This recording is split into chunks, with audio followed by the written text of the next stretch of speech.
மக்களே, so Madurai serious சும்மா ஒரு ரவுண்ட் அடிக்கலான்னு வந்தேன். நம்ம தங்கியிருக்கிற புதுப்பட்டி அதுக்கு அப்படியே பேக் சைடில் பார்த்தீங்கன்னா இந்த மாதிரி ஒரு ஓடை ஒன்று போகுது. ரோடு ஆக்சுவலாக ரோடு அங்கேருந்து அப்படியே தண்ணி வருது,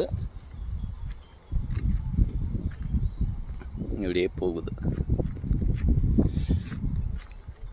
நான் அன்றைக்கி ஒரு நாள் சாயங்காலம் வரும்போது இங்கே ஆக்சுவலாக நம்ம நார்மலாக குளிக்கிற மாதிரி குளிச்சுக்கிட்டு இருந்தாங்க. ஜாலியாக தான் இருக்குது. தண்ணியில் காலை வைக்க போகிறேன்.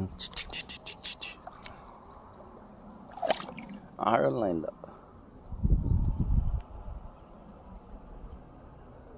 சூப்பராக இருக்குல்ல.